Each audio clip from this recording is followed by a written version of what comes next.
यतीनामन्तस्थितलङ्घनम् पंगुलंगायते गिरिम यत्कृपां तमहं वन्दे श्रीगुरुदिनतारिणं परमानंद माधव श्रीकृष्ण चैतन्य ईश्वरम् अजानुलंबित भुजो कमनकाबदातो संकीर्तनैकपितरो कमलायताक्ष विश्वम्भरो द्विजवरो युगधर्मपालो वन्दे जगत्प्रियकरो करुणावतारः। ओम नमो भगवते वासुदेवाय। ओम नमो भगवते वासुदेवाय। ओम नमो भगवते वासुदेवाय। हरे कृष्णा। स्वागतम सभी वैष्णवों को। तो हम लोगों ने श्रीपद रामानुजाचार्य का कुछ लीलाओं को पिछले 4 सेशन से सुनते आ रहे हैं। 5वां सेशन है। तो हमने कल सुने थे कि एक अच्छे भक्त, सुंदर भक्त जो लक्ष्मी जी के सामने एक महान दानी के रूप में प्रसिद्ध हुए, पर वो उनको जो है उनका जीवन को ही परिवर्तन कर दिया। वो सोचे कि मुझे अच्छा भक्त बननी है, ना कि अच्छा दानी। यानी हमारा जो भी क्वालिफिकेशन है, इस सारा क्वालिफिकेशन भक्ति के सामने क्या है? एक प्रकार से जीरो है कि नहीं? तो इसके लिए कुरेश और उनकी पत्नी आंडाल दोनों ने श्रीरंगम शिफ्ट हो गए। कांचीपुरम से सारे धन दौलत ऐश्वर्य सब छोड़कर आ गए और अभी श्रीरंगम में रह रहे थे। और श्रीरंगम में रहकर क्या कर रहे थे? उन दोनों का काम एक ही था, भजन करना। है कि नहीं? अगर हमको कोई बोलेगा देखो टाइम टू टाइम खाना मिलेगा, भजन कर, खाना मिलेगा आपको टाइम टू टाइम। आपको एक स्पेशल रूम भी देंगे जिसमें एसी होगा और सारा फैसिलिटीज होंगे, अटैच बाथरूम होगा, सुंदर बेड होगा, सभी होगा। और खाने के लिए भी आपको जितनी बात चाहिए उतना टाइम खाने को भी दी जाएगी। बस आपको कुछ नहीं करना है, बैठ के जप करनी है आपको। पागल हो जाएंगे हम ना। हमसे संभव नहीं होगा ना, है कि नहीं?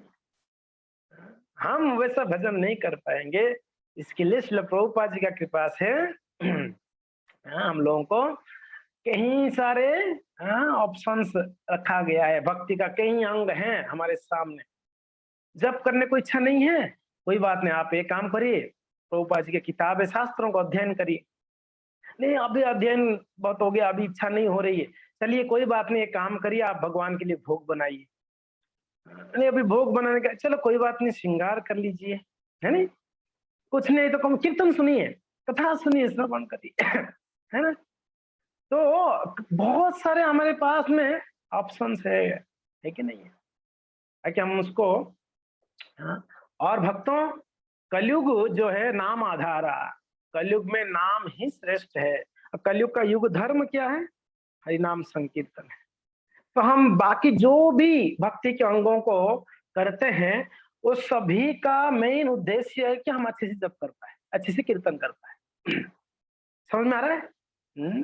हम जो भी दूसरे कार्य करते हैं भक्ति के, वो सभी की उद्देश्य है हम अच्छे से जप कीर्तन कर पाए। क्योंकि कलयुग का युग धर्म है ये, है कि नहीं है? कलयुग का युग धर्म है।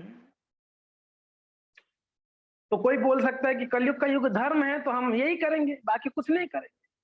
अगर आप यही कर सकते हो तो करिए। यही तो मैंने पहले पूछा कि अगर हमको कोई बोलेगा सारा फैसिलिटी देकर आप 12 घंटा बस जप करिए, आप आराम भी करिए, कोई दिक्कत नहीं, मगर 12 घंटा आपको जप करना हमसे संभव नहीं है कि नहीं है? हमारा मति अभी तक जो है भगवान के नाम में रुचि नहीं उत्पन्न कर पाया, है कि नहीं? तो खैर वो तो कुरेश थे जिनके ऊपर माता लक्ष्मी जी का कृपा थी, जिनके ऊपर वरदराज स्वामी का कृपा, जिनके ऊपर विशेष करके श्रीपद रामानुजाचार्य का कृपा थी, है कि नहीं? रामानुजाचार्य ने उनको दीक्षा दे दी, दोनों पति पत्नी को। उनके शरण में रह के भजन कर रहे थे। और दूसरी बात है, हमको कुछ भक्ति में कोई कार्य अगर करनी है, विशेष करके हमारा नियम से कुछ अलग करना चाहते हैं, तो गुरुदेव का मीन्स क्या बोलते हैं, आज्ञा बहुत जरूरी है, आदेश जरूरी है। मान लीजिए कोई उदयपुर के भक्त हैं, वो चाहेंगे कि मुझे वृंदावन में रहनी है, तो गुरुदेव का आदर्श लेना पड़ेगा, मैं वृंदावन में रहना चाहता हूँ, यहाँ चाहता हूँ। गुरु महाराज जी बोले ठीक है, आप वृंदावन में रह सकते हो, तब रहना चाहिए। मगर हम बहुत चालाक है, हाँ? हमको अगर कुछ करना होगा तो हम किसी को नहीं पूछेंगे, चुपचाप कर लेंगे।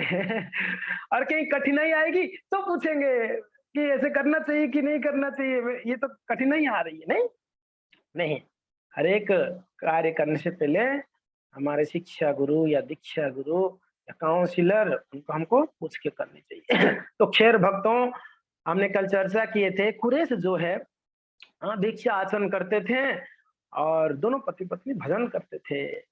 मगर हुआ क्या, 3 दिनों तक तो कंटिन्यूअसली बारिश हुई, जिसके कारण ये कुरेश कहीं पर भी दीक्षा आचरण करने के लिए नहीं जा पा रहे थे। घर पे ही बैठ के जप करते थे, भजन करते थे। तो ये तो इनको कोई चिंता ही नहीं था।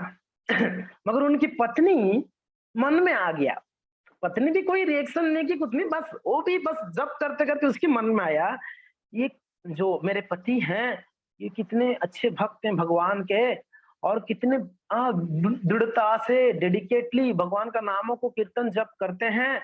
और भगवान तो रंगनाथ जी हैं, कौन सा है, श्री रंगम कौन सा मंडप है, भोगो मंडप।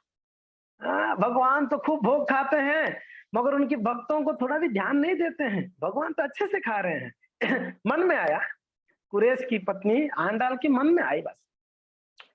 तो अगर बारिश थम जाता, कम से कम मेरे पति जी कुछ ले आते, भोजन के लिए हो जाता, ऐसे मन में आया। तो रंगनाथ जी तो अच्छे से खा रहे हैं, मगर उनके भक्तों को ऐसे कष्ट कैसे देख पा रहे हैं, ऐसे उनके मन में आया। पर ठीक है, थोड़ी समय के लिए मन में आया। आपको पता है कलयुग में मन से किया हुआ अच्छा चीज का फल है, और मन से किया हुआ बुरा कार्य का, बुरा चिंतन का कोई दंड नहीं है। आप बैठ के सोचोगे लक्षिता को एक खींच के बजाऊंगा मैं, बैठ के आप सोच रहे हो, आपको कोई दंड नहीं है, जब तक लक्षिता को नहीं बजाओगे तब तक आपको दंड नहीं है। कलयुग में आप बुरा सोचोगे, कोई दंड नहीं है, मगर अच्छा सोचोगे, मैं लक्षिता के लिए मैं अच्छे से एक आईफोन खरीद के दूंगा। लक्षिता ज्यादा आशा मत करना, तू तेरे को आईफोन नहीं मिलने वाला, मैं बोल रहा एग्जाम्पल दे रहा हूँ। मान लो आप सोचोगे लक्षिता को मैं एक अच्छा बीड बैग खरीद के दूंगा, या मैं लक्षिता को अच्छे से भगवत गीता के श्लोक समझा दूंगा। आप सोचो, आपके मन में ऐसा आएगा, तो आपके उसके लिए फल, आपने अभी तक नहीं समझाया मगर उसका फल मिल जाए। अच्छा, तो खैर यहाँ पर भक्त हैं, भक्त के मन में जो भी चिंतन होती है वो भगवान समझ जाते हैं, उनके हृदय में क्या चले। रंगनाथ जी से सहन नहीं हुई, अरे मेरे ऊपर लांछन लगी, मैं तो खा लेता हूँ टाइम टू टाइम, मेरे भक्त जो है। तो जो रंगनाथ जी की जो लक्ष्मी जी है, लक्ष्मी जी होते हैं, पर होता है ना भाव अलग अलग। सहस्त्र लक्ष्मी भगवान की सेवा में रहते हैं। तो लक्ष्मी जी बोले कि देखो जी, आपके भक्त कितना 3 दिनों से भजन कर रहा है, और देखिए आप उनको कुछ हेल्प भी नहीं कर रहे हैं, भूखे हैं। भगवान भी सोचे, चलिए अभी उनकी पत्नी सोची तो अभी मेरा जिम्मेदारी बनता है ना। तो रंगनाथ जी क्या किए, एक पुजारी को, जो पुजारी भोग लगाया ना, राजभोग, चौथा दिन की बात है। राजभोग लगाने के बाद वो जो भोग उठाने के लिए आया ना, भोग लगाते हैं बाद में उठाने आते हैं, तो बोले पुजारी रुको, भगवान बोल रहे हैं। रंगनाथ जी बोले रुको रुको, उस समय भगवान बात करते थे, बोले रुको, बोले जी प्रभु क्या आज्ञा, बोले कि ये पूरा का पूरा प्रसाद आपको लेके जाना किसके घर में पता है, मेरा एक भक्त है कुरेश, उनके घर पे जाके देके आना। बोले ठीक है प्रभु जी, जैसे आपकी आज्ञा। रंगनाथ जी भगवान स्वयं उनके आदेश को लेते हुए पुजारी क्या किया, वो अच्छे से प्रसाद को, बहुत सारे प्रसाद पैक करके लेके गए, और बारिश में वो बारिश में छाता लेके गए। उनके घर को ठकठकाए दरवाजा, तो उनकी पत्नी दरवाजा खोली, तो पुजारी जी थे, बोले कि मैया ये प्रसाद लीजिए, भगवान रंगनाथ जी ने भेजा। तो थोड़ी समय पहले ही वो सोची थी, और प्रसाद आ गया सामने। तो बहुत प्रसन्न हुई, वो प्रसाद को ली और उनके पतिदेव को बोली कि प्रभु जी आप प्रसाद ग्रहण करिए। तो उनके पति बोले प्रसाद कहाँ से आया, मैं तो 3 दिन से कहीं गया ही नहीं। ना पुजारी जी आके देखे गए मंदिर से। ये पुजारी जी समझ में नहीं आ रहा है, पुजारी जी कैसे वो लाके प्रसाद दे सकते। श्रीरंगम में कई भक्त है, कई सारे भक्त है वैसे हमारे पास। तो उनको थोड़ा डाउट हुआ तो पत्नी को पूछे आप कुछ बोले थे क्या, मन में कुछ सोचे थे, आप कुछ मांगे थे भगवान से। बोले नहीं मैंने कुछ मांगा तो नहीं था, बस मैंने भगवान, मैं ऐसे मन में सोच रही थी कि हे भगवान आपके भक्त इतना कठिनाई में है, आप उनको थोड़ा सा प्रसाद भी नहीं दे सकते। तब कुरेश ना बहुत नाराज हुए उनकी पत्नी के ऊपर। बोले कि अरे देवी हम लोग कांचीपुरम छोड़ के श्रीरंगम इसके लिए नहीं आए कि भगवान को सेवा में लगाने के लिए, वो हमारे लिए चिंता ना करें, हाँ उनको कैसे अच्छा सेवा हो उसके लिए हमारा चिंता होनी चाहिए, ना कि भगवान हमारे लिए चिंता करे, उनको सेवा में नहीं लगाए, लगाना चाहिए। ठीक है कोई बात नहीं। तो उन्होंने थोड़ा सा प्रसाद है, रेस्पेक्ट करना है, तो थोड़ा सा प्रसाद को प्रणाम किए, बोले आप लीजिए। तो उनकी पत्नी भी थोड़ा 2 दाना ली, क्योंकि पति नहीं लिए तो वो भी रेस्पेक्ट के लिए उसमें से 2 दाना प्रसाद ली। और कहीं समय से उनका कोई संतान नहीं था। और भक्तों जैसे ही रंगनाथ जी का प्रसाद ली, कुछ समय में आंडाल गर्भवती हुई। किनकी कृपा से, भगवान रंगनाथ जी की कृपा से। तो जब रामानुजाचार्य को ये खबर मिला कि आंडाल जो है वो गर्भवती है, तो रोज जब कुरेश को मिलते थे रामानुजाचार्य पूछते थे कि ये कुरेश आपकी पत्नी का डिलीवरी कब होने वाला है। और एक सन्यासी को ये पूछना नहीं चाहिए कि आपकी पत्नी का डिलीवरी कब होना चाहिए, सन्यासी ब्रह्मचारी को नहीं पूछना चाहिए ना। तो रोज पूछते थे, क्यों पता है, क्यों पूछते थे, क्योंकि रामानुजाचार्य को पता था। आप स्मरण करिए यमुनाचार्य का 3 आदेश क्या था। एक तो भारतवर्ष में हर जगह पे भगवान नाम का प्रचार करना, दूसरा श्री भाष्य का रचना करना, वेदांत सूत्र के ऊपर टीका, तीसरा 2 ऐसे महान आचार्यों को क्रिएट करूंगा, एक वेद व्यास और एक पराशर के नाम पे, पराशर और व्यास के नाम पे 2 आचार्य को मैं क्रिएट करूंगा। तो उनको पता था रामानुजाचार्य को आंडाल के गर्भ में ये दोनों संतान जो है वेद व्यास और पराशर हैं, व्यास और पराशर ये दोनों होने वाले 2 पुत्र थे। और ये रामानुजाचार्य को पता था पहले से। आजकल के डॉक्टर भी फेल है जी संतों के सामने। डॉक्टर लोग सारा चेक करने के बाद बता सकते हैं कि कौन सा संतान होगा। और रामानुजाचार्य सिर्फ खबर मिलते वो समझ गए कि इनके गर्भ में 2 महान संतान होने वाले हैं। नहीं तो रोज पूछते थे। आगे जाके भगवान की कृपा से, रामानुजाचार्य के आशीर्वाद से आंडाल को 2 संतान हुए और दोनों का नाम रामानुजाचार्य ने रखे नाम। इनका नाम है व्यास, इनका नाम है पराशर। व्यास भट्ट, पराशर भट्ट। वेद व्यास भट्ट और पराशर भट्ट, 2 जन को 2 नाम दिए। और ये 2 बच्चे भक्तों इतना प्रिय थे, किनके, भगवान रंगनाथ जी के। रंगनाथ जी कितने प्रिय थे कि हमेशा रंगनाथ जी की, कभी आंडाल कहीं बिजी रहेंगी, आप ध्यान से सुनिएगा, आंडाल जब बिजी रहेंगे और उनके पिताजी कुरेश बिजी रहेंगे सेवा में, तो बच्चों को कौन संभालेंगे। तो मंदिर में छोड़ के चले जाते थे छोटे छोटे बच्चों को। और लक्ष्मी जी स्वयं अपनी साड़ी है ना जो माताएं पहनते, साड़ी को, आप कोई गए होंगे श्रीरंगम में रंगनाथ जी मंदिर तो वो समझ सकते हैं। भगवान के मंदिर में एंट्री करने जैसे करेंगे ना, 2 पिलर है। एक्चुअली वो 2 पिलर यहाँ का नहीं है, वैकुंठ लोक से आया हुआ है। वो एक विमान है, रंग विमानम कहते हैं। भगवान रंगनाथ जी जहां पर है ना, वो एक विमान है। विमान समझ रहे हैं ना, रथ है, एक जो उड़ता हुआ विमान, एक विमान है। और वो आध्यात्मिक लोग वैकुंठ से उस विमान आया है, उसी में रंगनाथ जी सोए हुए हैं, रंगनाथ जी भगवान। तो वो जो पिलर है ना, वो पिलर से आध्यात्मिक लोग शुरू, आप सोच सकते हैं। वो दो पिलर के पीछे रंगनाथ जी और लक्ष्मी देवी रहते हैं। तो लक्ष्मी जी क्या करती है, बच्चों को वहीं पर छोड़ के चले जाती है अंडाल सेवा करने के लिए मंदिर में। छोटे छोटे बच्चे, अभी 1-2 महीना 3 महीना भी नहीं हुआ, तो लक्ष्मी जी बोलते, अरे देखो बच्चों को ऐसे छोड़ के चली जाती है। तो लक्ष्मी जी स्वयं गोद में ले लेती दोनों बच्चों को, लेके स्वयं दूध पिलाती और क्या करती अपनी साड़ी से वो दोनों पिलर को बांध देती दो। और वो झूला होता है ना, गांव में माताओं ऐसा कोई वो जो झूला खरीदते नहीं है, वो अपना कपड़े से ऐसा बांध देते हैं कहीं पर और उनके बच्चों को वहां सुला के उसको झूला करते हैं, है ना। तो एग्जैक्टली मैया लक्ष्मी वैसे ही करती थी।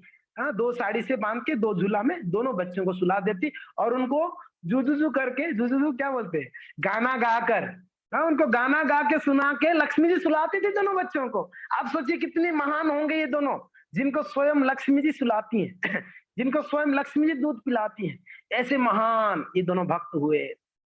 हाँ, एक बार की बात है, थोड़ा बड़े हो गए थे दोनों, ये दोनों बच्चे, दोनों भाई जो पराशर थे ना, एक बार खेलते खेलते मंदिर के अंदर प्रवेश कर लिए ये तो ऐसे ही घूमते रहते दोनों बच्चे मंदिर में इधर उधर।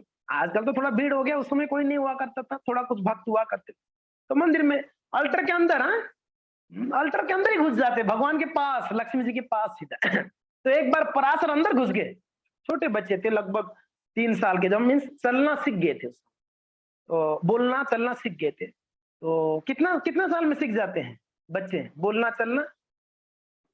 हाँ, रेखा माता जी, 3 साल में, ओके 3-4 साल में, तो वही 3-4 साल हुआ था, ऐसे समझ जाओ। तो एक बार पराशर ऐसे ही अल्टर के अंदर प्रवेश कर लिए। तो उस समय ना लक्ष्मी जी भगवान की गोद में बैठी थी, रंगनाथ जी की गोद में बैठ के, होता है ना पति पत्नी पर्सनल बैठ के कुछ बातें, सीक्रेट बातें करते रहते हैं तो दोनों कुछ बातें कर रही थे। तो पराशर अंदर आए तो देखे लक्ष्मी जी और भगवान को, मुंडी नीचे कर लिए। वो सोचने लगे, अरे मैंने गलत टाइम पे आया, माता लक्ष्मी जी एकांत सेवा में, तो बाहर आ गए। तो लक्ष्मी जी ले इधर आ, लक्ष्मी जी और रंगनाथ जी बुलाए, पराशर इधर आओ। तो पराशर वापस आए ऐसे मुंडी नीचे करके, बोले कि आप जब अंदर आए क्या सोच के आए थे बोले मैं जब अंदर आया मैं सोचा था मेरा आंडाल आलवन, आलवन यानी पिताजी, आंडल यानी मेरे माँ, उनकी माँ का नाम आंडाल है ना तो आंडल आलवन है करके आया, यानी मेरे माता पिता है अंदर करके मैं ये सोच के आया। तो वैसे ही उनके माता पिता जैसे ही भगवान के साथ व्यवहार था इन बच्चों दोनों को, तो मैं मेरा माता मेरे पिता यानी आंडल आलवन सोच कर आया। फिर क्या सोच के चला गया आप? मैंने रंगनाथ जी और लक्ष्मी जी हैं करके सोच के चला गया। बोले देखो, जो सेकंड बार सोचा ना वो दिमाग से डिलीट कर देना हमेशा के लिए, परमानेंटली। जो पहली बार सोचा ना वो आप दिमाग में फिट कर देना।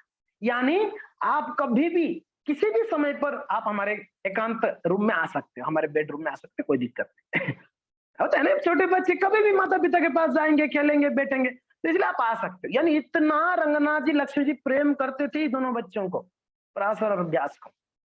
तो खैर ये दोनों को रामानुजाचार्य के मन में था, ये दोनों को जो है पूरा श्री संप्रदाय का शिक्षाएं देना।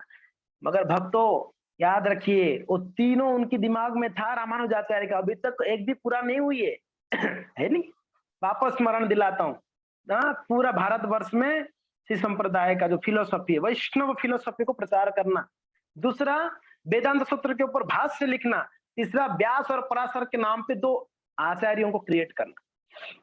तो अभी रामानुजाचार्य वहां पर कुछ साल हो गया था जब से कांचीपुरम से आए, कई भक्त रामानुजाचार्य से इंस्पायर होकर भक्ति सीखे, उनसे दीक्षा लिए, सेवा करने लगे भगवान का। कई भक्त श्रीरंगम से कई अलग अलग जगहों में भी, होता है ना कभी कभी उदयपुर के कोई भक्त ट्रांसफर होके बॉम्बे चला गया या कहीं दिल्ली चला, होता है ना, वहां पर भी वो भक्ति करने लगते हैं, वही मंदिर में जुड़ जाते हैं। वैसे कई भक्त ओम रामानुजाचार्य से दीक्षा लेके अलग अलग जगहों में, खास करके श्रीरंगम में रंगनाथ जी का सुंदर सेवा पूजा हो रही थी।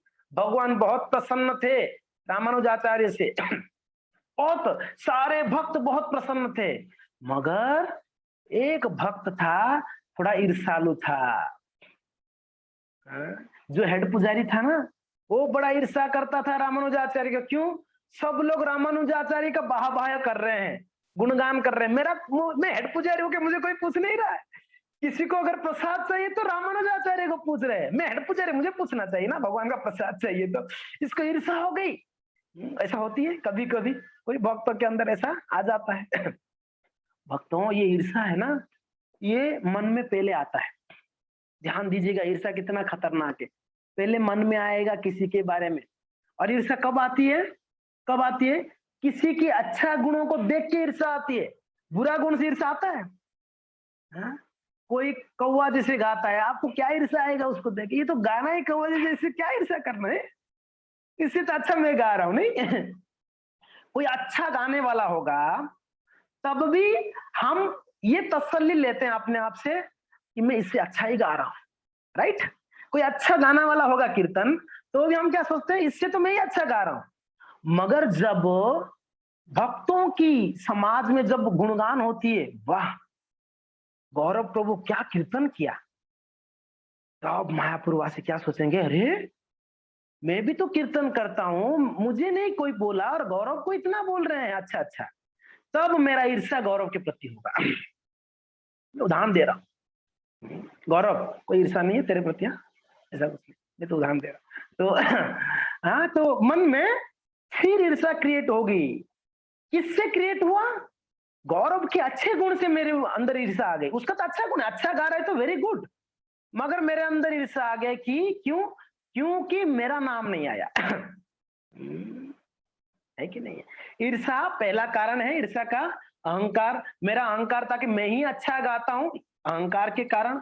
दूसरा, हाँ, सम्मान नहीं मिलने से, यानी मान का जब आशा करते हैं, जब मिलेगा नहीं, दूसरों को मान मिल जाएगा तो उसके प्रति हमारा ईर्ष्या हो जाती है। है कि नहीं? तो पुजारी जी का ईर्ष्या हो गई। ये ईर्ष्या बहुत खतरनाक है, वेरी डेंजरियस। और मन में पहले आएगा, मन में आने के बाद क्या होगा? अगर तुरंत उसका निवारण नहीं किया जाए, ईर्ष्या का, अगर हम तुरंत कैसे निवारण करें? आप स्वयं से अपने से नहीं कर सकते हो, क्योंकि ना हमारा बुद्धि उतना नहीं है कि हम अपने आप को कंट्रोल करके, हम सहन करके संभाल लेंगे, नहीं। इसके लिए सर्वप्रथम हमारा कार्य होनी चाहिए, जो हमारे काउंसलर हैं या हमको जो शिक्षाएं देते हैं, उनको तुरंत बताना चाहिए कि मेरे मन में से आया तो क्या करना चाहिए मुझे।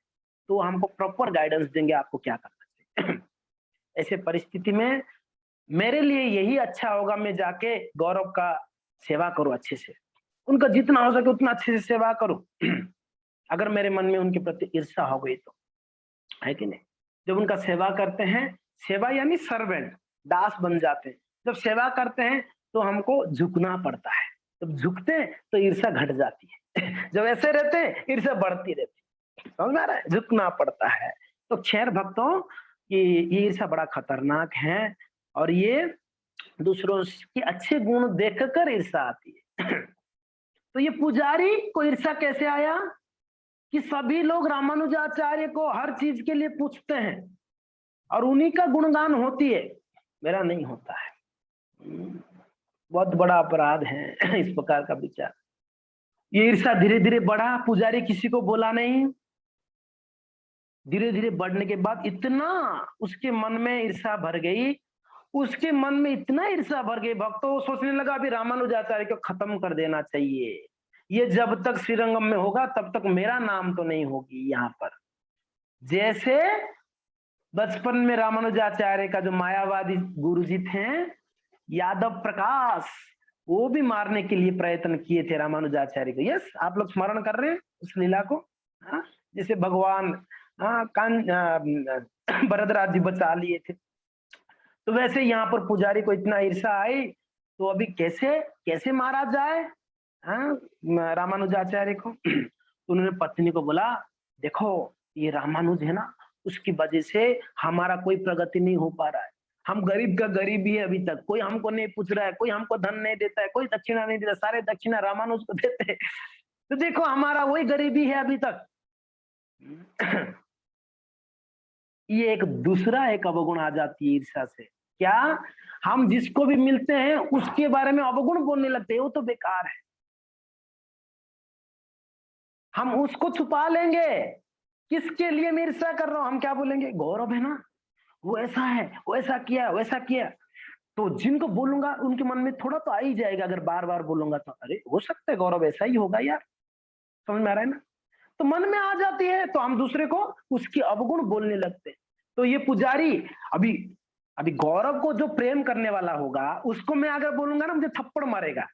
और क्या करेगा, अगर कोई गौरव को प्रेम करता है, मैं जाके बोलूंगा गौरव ऐसे किया वैसे किया, तो क्या करेगा, वो मुझे मुझे डांटेगा, है नहीं, है कि नहीं, मुझे फटकारेगा, हे ये क्या बोल रहे हैं, वो गौरव तो बहुत अच्छा बच्चा है, बहुत अच्छा भक्त, आप ऐसे क्यों बोल रहे हैं। तो इसके लिए ये मुझे जो प्रेम करता है, या देखिए बहुत इसमें एक एक चीज में फिलोसफी है, यह समझने की बात है। मैं किसको बोलूंगा गौरव के बारे में, जो मुझे प्रेम करते हैं मैं उनको बोलूंगा देखो जी गौरव है ना ऐसे कर रहा था, तो वो मेरे पर विश्वास होने के कारण वो मान लेगा उस बात। तो इस पुजारी ने श्रीरंग में और कुछ को नहीं बोल पा रहे थे, क्योंकि ना सभी लोग उनको प्रेम कर रहे थे रामानुज को। इसके कारण उन्होंने उनकी पत्नी को जाके बोले, उनकी मन में भरे जहर।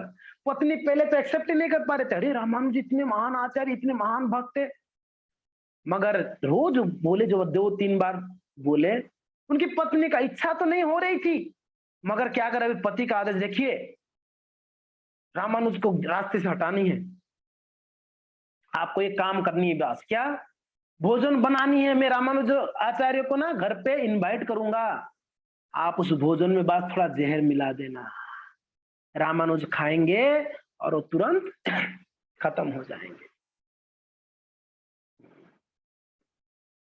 अभी पत्नी क्या करेगी, पति की आज्ञा को पालन करना है या क्या करना है, ये तो बहुत बड़ा अपराध है, मगर करे क्या, पति की बात नहीं मानेगी तो पति घर से निकाल देगा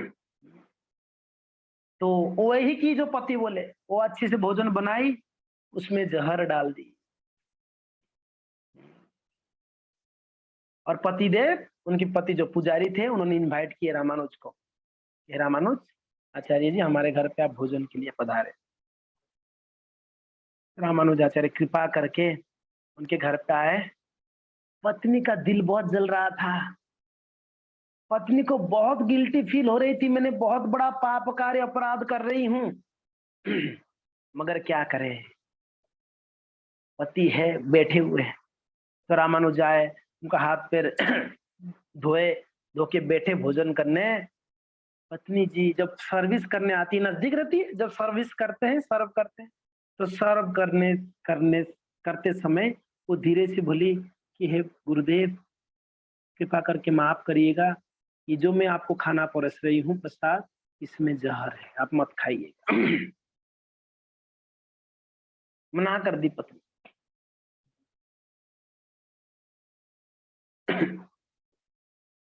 कहीं मैंने ये भी सुना हूं कि पत्नी तो रामानुजाचार्य आने से पहले ही मिलके मना कर दी थी, घर पे मत आओ भोजन के लिए, अगर बुलाएंगे तो मेरे पति ये भी मैंने सुना। जो भी है, पत्नी ने उससे नहीं रहा गया, उन्होंने मना किया, मत खाइए आप। रामानुजाचार्य तो बिल्कुल आश्चर्य हो गए, हेड पुजारी मेरे साथ ऐसे। और पत्नी बोली कि मेरे पति देव बोले हैं कल तो रामानुज गए उनकी गुरु के पास, जाके गोष्ठी पूर्ण को बोले, उनके गुरु है ना जो मंत्र दीक्षा दिए थे, गोष्ठी पूर्ण, बोले कि ये हेड पुजारी इस प्रकार से जहर दे के मुझे मारना चाहता है, गुरुदेव क्या करूं, क्योंकि ना इनके गुरु थे। देखिए ऐसा कभी हमारे साथ भी होता है, कोई भक्त हमको डांटता है, हमारे बारे में कुछ बोलता है, तो तुरंत हमारे जो काउंसलर है, गुरु है, तुरंत बता देना चाहिए कि मेरे साथ ऐसे कर रहे हैं, क्या करना। तो वही रामानुज इतना बड़ा आचार्य होके भी उनकी गुरु की शरण में लिए गए। तो गोष्ठीपूर्ण बोले आप चिंता ना करिए रामानुज, भगवान उनको सद्बुद्धि देंगे, बस इतना ही बोले, आप चिंता ना करिए, भगवान सद्बुद्धि देंगे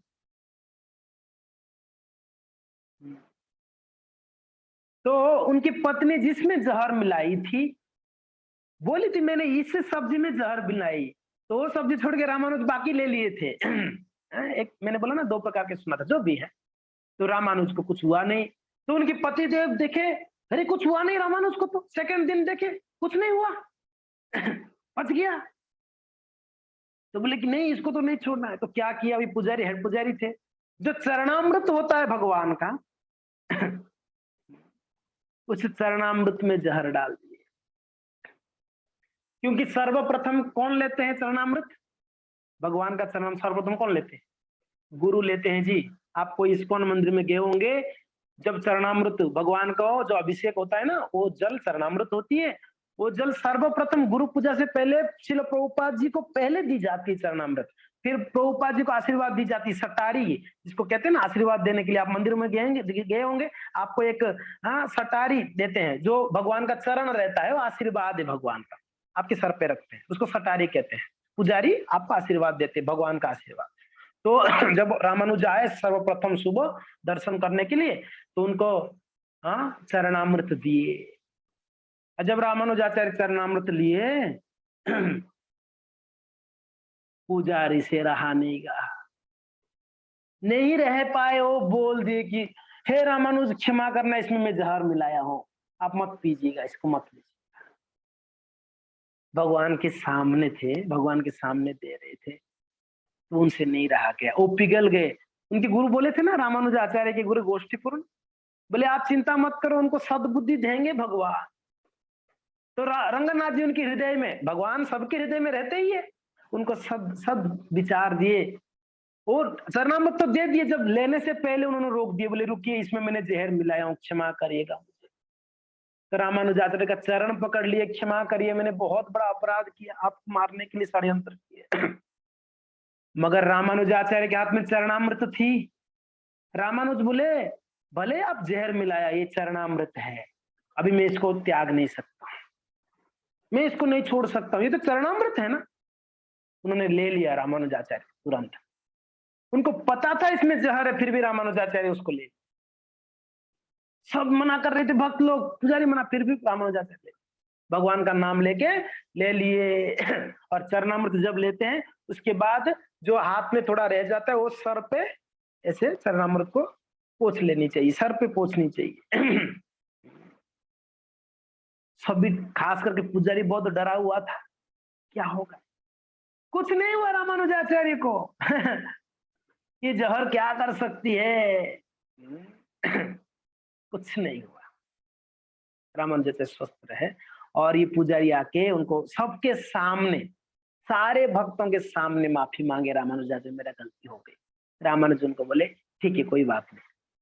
देखिए भक्तों, जब भी कोई रियलाइज कर लेता है कोई भक्त मेरा गलती है, तो अभी उसको माफ कर लेनी चाहिए हृदय से। अगर वो माफी मांग रहा है तो माफ कर लेनी चाहिए। नहीं नहीं, तू तो ऐसे किया था, तेरे को नहीं छोड़ूंगा, नहीं मुझे क्षमा करिए, नहीं नहीं तेरे को नहीं छोड़ूंगा। ना, अगर कोई सच में वो अपने गलती को मानकर वो माफी मांगता है, रियलाइज कर उनको माफी मांगना चाहिए। वैष्णवों को माफी मांगने में क्यों शर्म है? गलती की अगर पता चला तो जरूर माफी मांगनी चाहिए हमको, नहीं तो हम कैसे भक्त हैं? अगर हम यही अहंकार में रहेंगे, उसी का गलती है, वही आके मुझे माफी मांगे, ये तो कर्मियों का चीज, कर्मियों का विचारधारा है। कर्मी लोग ऐसे सोचते हैं। अगर वैष्णव भी ऐसे सोचेंगे कि गलती तो इसी सामने वाले का है, वो आके मुझे माफी मांगना चाहिए, तो फिर हम कहाँ उनके अलग कैसे हुए? हम भक्त किस प्रकार से हुए? हम क्या सीखे इतना दिनों से भक्ति में आके? इसलिए भक्तों, जब पता चला तो तुरंत माफी मांगनी चाहिए। मगर प्रॉब्लम ये, हमको पता ही नहीं चलता कि हमने गलती किया, हमारे अहंकार के कारण। इसके लिए कोई भी ऐसा परिस्थिति हो, तुरंत वापस मैं बता रहा हूँ, अथॉरिटी, काउंसिलर या गुरु जी को पूछना चाहिए, मेरे साथ ऐसे घटना हुई, तो इसमें गलती शायद पता नहीं किसी का, मुझे तो नहीं पता चलता, आप बताइए किसका था। और जो हमारे काउंसिलर गाइडेंस होते हैं, गुरु होते हैं, वो हमेशा एक चीज नोटिस आप करे होंगे, वो हमेशा हमारा ही गलती बताएंगे। अगर वो उनका गलती बता रहे हैं, नहीं नहीं उसी का गलती है, तू सही किया, आपने सही किया, तो कुछ गड़बड़ है, वो हमको सही गाइडेंस नहीं दे रहे। हमारा गलती ना होने पर भी हमको गुरुजी ने क्या समझाएंगे? नहीं, गलती आपकी ही, आप माफी मांगो। अगर आपको लगता है आप गलती नहीं किया तो भी माफी मांगो, बोलेंगे। यही है हमारे काउंसलर का काम है, गुरुजी का काम है। माफ, गलती नहीं होने पर भी माफी मांग लेना। हा, वो सामने वाला कितना पिघल जाएगा। उसके हृदय में कितना आपके प्रति सुंदर भाव आ जाएगा। अरे जबकि मैंने ही गलती किया था कल, फिर भी आके मुझे माफी मांग रहा है ये स्वयं। आहा, ये है। इसके लिए भक्ति में हमको ये सीखनी है। भक्तों के साथ में अच्छा संबंध रखना है तो हमको हमेशा झुक के रहना पड़ेगा। तान से चलेंगे तो हमको माया देवी झुका देगी। इसके लिए बेस्ट है हम वैष्णव के सामने झुक के रहे, तो माया देवी ऑलरेडी झुका हुआ, इसको क्या झुकाऊंगी मैं। समझ में आ रहा है ना। जो ऑलरेडी गिरा हुआ है उसको क्या गिरा है, उसका क्या पतन का उसको भय है। यानी जिसका ये भाव मैं तो सबसे नीच व्यक्ति हूँ, नीच हूँ, सबसे पतित हूँ, तो उसका क्या डर है गिरने का। वो तो ऑलरेडी सोच रहा है मैं गिरा हुआ हूँ। जो व्यक्ति ऊपर है वही गिर सकता है, जो ऑलरेडी नीचे हो क्या गिरेगा, है नहीं। अगर आप फर्स्ट फ्लोर में हो तो गिरने का संभावना हो सकती है, आप कहीं अगर कुछ मिस्टेक होगी। जो ऑलरेडी जमीन में हो तो गिरेगा क्या, वो कहाँ गिरेगा, कितना गिरेगा। तो इसके लिए भक्तों की हमेशा ये व्यवहार होनी चाहिए, भक्तों के साथ में, वैष्णव के साथ में हमेशा प्रेममय व्यवहार, और हम हमेशा उनके सामने झुकते रहे। ये मत सोचिए कि सामने वाला मेरे से एज से छोटा है तो मैं उसको ऑर्डर दे सकता हूँ, मैं उसको बोलूंगा, या सामने वाला मेरे से ज्ञान से कम है। नहीं जी, वो सामने वाला कितना भी एज से आपसे छोटा भी हो, आप उनको बड़ा ही मानिए। क्योंकि अगर छोटा है ना भक्तों, ध्यान दीजिए, अगर आपसे एज से छोटा है सामने वाला भक्त, तब तो उसका चरण पकड़िए। क्यों, हम बड़े होके भी आज तक अच्छा अभी भक्ति में आया, वो तो छोटे से बचपन से आगे। मैं अगर 20 साल में भक्ति में जुड़ा तो वो तो 10 साल में जुड़ गया, यानी मेरे से सीनियर भक्त हो, है ना। मैं कहाँ हुआ, वो तो छोटे बचपन में जुड़ गए। अब बताइए कौन सीनियर है। हम 40 साल में जुड़े हैं, कोई 5 साल में बचपन में भक्ति में जुड़ गया, तो सीनियर कौन है, हमें क्यों है। 40 साल लग गए समझने के लिए भक्ति के बारे में, वो तो 5 साल में समझ गया हो। तो यानी हमसे तो अच्छा ज्ञान उनका है, हमसे तो अच्छा कॉन्शियसनेस उनका है, हमसे तो अच्छा गाइडेंस उनको मिला हुआ है। तो श्रेष्ठ तो हमारे से वही होगा ना, हम कैसे श्रेष्ठ हो सकते हैं। इसके लिए मन में कभी ऐसे नहीं आना चाहिए मैं श्रेष्ठ हूं या मैं सीनियर हो चुका हूं अभी, तो नहीं। भले हम कितने भी मालाओं को अधिक कर ले, 64 माला कर ले, 108 माला कर ले, सिर्फ माला से सीनियरिटी नहीं होती है। आपके आचरण, आपका व्यवहार कैसा है, उससे पता चलता है ये भक्त कितना उच्च स्तर पे है। तो खैर भक्तों, रामानुजाचार्य के सामने पुजारी जी झुक गए, अपनी गलती को स्वीकार करते। रामानुजाचार्य उनको गले में ले लिए, आलिंगन करे, बोले नहीं कोई दिक्कत, आप भगवान का अच्छे से सेवा करिए।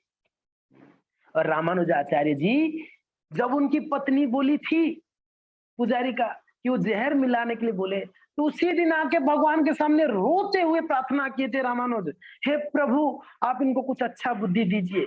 ठीक है मेरे प्रति वो ईर्ष्या करे, मुझे मारे चलेगा, मगर ऐसा और किसी के साथ ना करे। रामानुज क्या प्रार्थना किए थे, वो मेरे साथ कुछ भी करे चलेगा, मगर ये दूसरे के साथ इस प्रकार, क्योंकि ना ईर्ष्या एक बार आती है तो हम सबको ईर्ष्या करने लगते हैं, जो जो अच्छे गुण वाले हैं, धीरे धीरे बढ़ती है। इसलिए जब हमारे अंदर कोई अवगुण आती है, उसको तुरंत उस अवगुण को समाप्त करने के लिए, खत्म करने के लिए प्रयत्न करना पड़ेगा, वरना बढ़ते बढ़ते जाएगा। और बढ़ते बढ़ते इतना हद आ जाएगा कि हम सच में वो पुजारी जैसा कॉन्शियस हो जाएंगे, उसको मारने के लिए भी हम पीछे नहीं हटेंगे। तो खैर भक्तों जो भी हैं, वो पुजारी जी माफी मांगकर फिर वो बहुत अच्छे से रामानुजाचार्य का शरण लेकर अच्छे से भक्ति करने लगे। इस प्रकार से रामानुजाचार्य कई साल हो रहा था, मगर उनके मन में सब कुछ था, तीनों आदेश गुरुदेव का। एक बार एक और एक घटना हुई, ध्यान से सुनिएगा क्या हुआ पता है। एक ब्रह्मचारी थे, तो उनका विवाह हो गया। ब्रह्मचारी आश्रम में कुछ समय रहने के बाद विवाह कर लिए। तो मंदिर में जब ब्रह्मचारी थे तो उनको प्रसाद मंदिर से, जो हम जो ब्रह्मचारी हैं मंदिर से, सब कभी कभी लोग पूछते हैं इतना सैलरी देते हैं आपको मंदिर वाले, ज्यादातर लोग पूछते हैं हमको ये क्वेश्चन, खास करके कि कितना सैलरी मिलती है। तो हम बोलते कि नहीं ऐसा कोई सैलरी नहीं मिलता, हम तो ऐसे ही वॉलंटियरली हम सेवा करते हैं भगवान का। तो बोलते हो ही नहीं सकता है, कुछ पढ़े लिखे हो कि ऐसे ही आ गए हो? बोला कि कुछ नहीं, हम तो बीकॉम किए हैं। कभी कभी कोई पूछते हैं, आप बीकॉम किए, फालतू का टाइम पास कर रहे हो, बिना पैसे का काम कर रहे हो, मति भ्रष्ट हो गई आपका। ऐसे लोग बोलते हैं, रियली बोलते हैं। तो बोलते नहीं नहीं, फिर आप लोग का खाना पीना कैसे होता है? आपको अगर कोई सेले, लोग सोचते हैं पैसा के बिना खा ही नहीं सकते। क्या पैसा के बिना खा ही नहीं सकते हो? बिना पैसे का तब खाना पीना, बोले कि मंदिर देता है हमको, हम मंदिर में रहते हैं, तो मठ है तो मठ में मिलती है जो भी भक्त रहते। आपका कपड़ा, बोले कि मंदिर। एक बार पुरी में एक व्यक्ति मुझे पूछा, आप इतना दूर से राजस्थान से आए हैं, ये गाड़ी का खर्चा वगैरह कौन देता है? आप बोलते आप सैलरी नहीं देते। तो मंदिर देते हैं हमको, क्योंकि ना हम पूरा जीवन भगवान के लिए हम दे दिए मंदिर में, तो मंदिर सब कुछ हमारा देखभाल, हमको रहने के लिए, खाने के लिए, कहीं जाने के लिए हमको मंदिर देता है। एक पंडा पूछ रहे थे, हाँ, एक पंडा जी मंदिर में ही एक पंडा जी पूछ रहे थे मुझे बैठ कर ऐसे ही।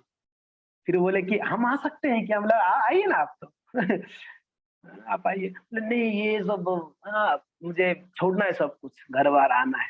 बोले नहीं, आप तो भगवान जगन्नाथ जी की सेवा में है, क्यों ऐसे कह रहे हैं? मंदिर में ही सेवा करते हैं पुजारी जी। और थोड़ा मेरे एज के ही थे, इसलिए वो फ्रेंडली बात कर रहे थे मेरे से। तो खैर जो भी है, लोग आश्चर्य करते हैं। तो वैसे हम ब्रह्मचारियों को मंदिर सब कुछ देता है, खाने के लिए, रहने के लिए। अगर ये चिंता हो जाएगी ब्रह्मचारी सन्यासी की मन में कि मुझे खाना कौन देगा, मुझे पहनने कौन देगा, मुझे रहने, तब तो अच्छा है विवाह कर लो भाई। अगर ये टेंशन है तो खाने पीने का टेंशन लेके मंदिर में आ रहे हो तो आप विवाह कर लो, अच्छा है। नहीं, जब ब्रह्मचारी बनते हैं, सन्यासी बनते हैं, तो पूर्ण तरीके से भगवान के प्रति भरोसा होनी चाहिए, गुरु के प्रति शरणागत होनी चाहिए। अवश्य रक्षिवे कृष्ण, अवश्य। खैर जो भी है, ब्रह्मचारी थे, वो विवाह किए। विवाह करने के बाद कोई मन में, भक्तों के मन में ये भी प्रश्न आता है, अरे ये तो लाल कपड़ा में था ब्रह्मचारी, शादी कैसे कर लिया? शादी कर सकते हैं ब्रह्मचारी, सन्यासी शादी नहीं कर सकते। आप ये क्लियर कर लीजिए अपने मन में, ये कंफ्यूजन नहीं रखनी चाहिए। ब्रह्मचारी, गृहस्थ, वानप्रस्थ, सन्यासी, 4 आश्रम है और 4 वर्ण है, ब्राह्मण, क्षत्रिय, वैश्य, शूद्र। तो ब्रह्मचारी कुछ समय के लिए उनकी जीवन में लगभग 25 साल तक वो ब्रह्मचारी रहना चाहिए। नॉर्मली पहले समय पर गुरुकुल हुआ करता था, तो बच्चे गुरुकुल में रहते थे 25 साल तक, ब्रह्मचारी जीवन में ऐसे ही उनका होता था, कंपलसरी ब्रह्मचारी बनते। फिर 25 साल के बाद उनको ऑप्शन दी जाती थी, आप ब्रह्मचारी ही रहना चाहते हो या विवाह करना चाहते हो। उनके परिवार वाले अगर बोलेंगे नहीं मेरे पुत्र को हम विवाह कराना चाहते, तो वो जाके फिर विवाह करता है। जब ब्रह्मचारी जीवन में जो सीखा होगा ना, उसको जीवन भर वो हेल्प करता है उसका जीवन में। विवाह करने के बाद भी वो जो सीखा है ना, यहाँ पर जो आचरण वगैरह, वो सारा उसको गृहस्थ जीवन में, उसको सहनशीलता, उसको दृढ़ता, उसके संकल्प बद्ध, ये सब उसको काम आता है। हाँ, भजन भक्ति, उसका जीवन में कोई दुख नहीं होता, क्योंकि उसने सीख गया है कैसे जीवन जीना है हम। तो ब्रह्मचारी के बाद गृहस्थ हो सकते हैं, कोई ब्रह्मचारी ही रहना चाहता है तो फिर वो आगे जाके 50 साल के बाद वो संन्यास लेता है, डायरेक्ट ब्रह्मचारी टू संन्यास। अगर गृहस्थ आश्रम में गया कोई व्यक्ति, तब तो उनको वापस और एक स्टेप है, गृहस्थ के बाद एक वानप्रस्थ करके एक आश्रम में जाना पड़ता है उनको। हाँ, 50 साल के बाद वानप्रस्थ लेके फिर उस समय के बाद फिर वो संन्यास लेते हैं। ये शास्त्र का विधान है। अगर कोई ब्रह्मचारी के विवाह भी करते हैं, तो उनको ऐसी दृष्टि से नहीं देखना चाहिए, अरे इसका तो पतन हो गया। देखिए, भक्ति का पतन नहीं हुआ, उसका तो आश्रम चेंज किया बस उसने। मैं क्लियर करता हूँ। तो ये जो ब्रह्मचारी थे, विवाह किए, श्रीरंगम का, रंगनाथ जी का ही सेवा करते थे, तो विवाह करने के बाद भी मंदिर में ही सेवा कर रहे हैं। होता है ना, अभी ब्रह्मचारी विवाह करने के बाद कहाँ जाएगा, क्या करेगा वो, संसार में उसका अच्छा नहीं लगेगा। हो सकता है क्वालिफाइड भी होगा ना संसार में और कुछ करने का अच्छा, क्योंकि ना भगवान की सेवा में इतना उसका रुचि बढ़ गया है, बाहर दुनिया में और किसी का नौकर बनना नहीं चाहेगा वो। मैं तो ठाकुर जी का सेवा करूंगा, तो मंदिर में ही सेवा करता, और मंदिर से ही प्रसाद मिलता तो पति पत्नी खा लेते। तो कुछ दिन के बाद उनके एक बेटा भी हुआ। हाँ, अभी 3-4 साल के बाद की बात है। एक दिन रामानुजाचार्य का कावेरी में स्नान करने जाते, मैंने बताया था ना, दोनों तरफ कावेरी नदी है और बीच में रंगनाथ जी है ना। तो रामानुजाचार्य स्नान करके जब वापस आ रहे थे, ध्यान से सुनिएगा, वो ब्रह्मचारी जी मिल गए रास्ते में, उनके घर आता है तो जाते समय मिल गए। तो रामानुजाचार्य बोले कि अब सब ठीक है ना, क्योंकि ना रामानुज जानते थे ब्रह्मचर्य था, विवाह किया है, तो सब ठीक चल रहा है आपका, सब ठीक है? बोले जी गुरु महाराज जी सब कुछ ठीक चल रही है बाकी आपके बच्चे पत्नी सब ठीक है?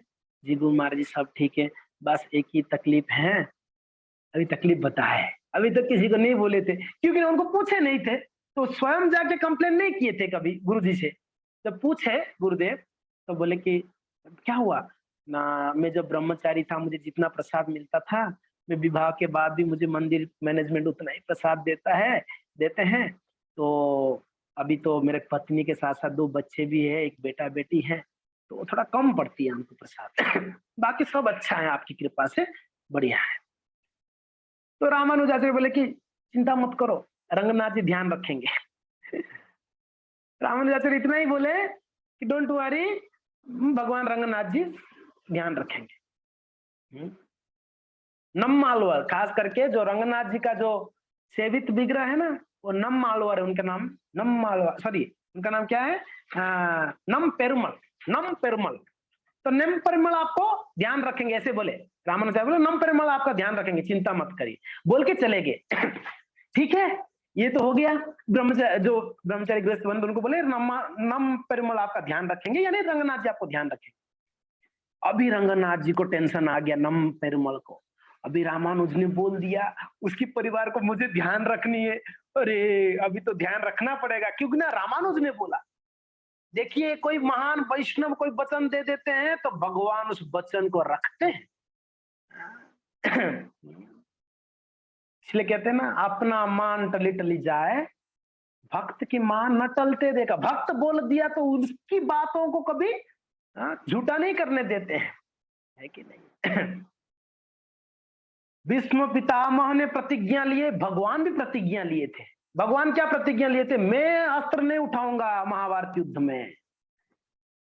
फिर भी अर्जुन बोले कि आप मुझे चाहिए, और दुर्योधन ने भगवान का नारायणी सेना ले गया, उन्होंने भी वचन लिया। भगवान ने बोले कि देखो दुर्योधन, मैं वचन लेता हूं, मैं प्रतिज्ञा करता हूं, मैं अस्त्र नहीं उठाऊंगा महाभारत युद्ध में, मगर अर्जुन बोले आप मुझे चाहिए भीष्म पितामह भी प्रतिज्ञा लिए। क्या प्रतिज्ञा लिए, जब बहुत उकसाया ना, कौन, दुर्योधन ने एक दिन बहुत उकसाया, बोला कि आप हमारा नमक खाए हो, आप युद्ध बराबर नहीं कर रहे हो, आप पांडव लोग, आप चाहोगे तो 5 पांडव एक क्षण में खत्म हो जाएंगे, आप इतनी बड़ा योद्धा हो, फिर भी आप 5 पांडवों को कभी भी नहीं मार रहे हो, आप अच्छे से युद्ध नहीं कर रहे हो, फुर्ती से युद्ध नहीं कर रहे हो, आप पक्षपात कर रहे हो, उनकी सपोर्ट कर रहे हो, बड़ा ताना मार रहा था दुर्योधन।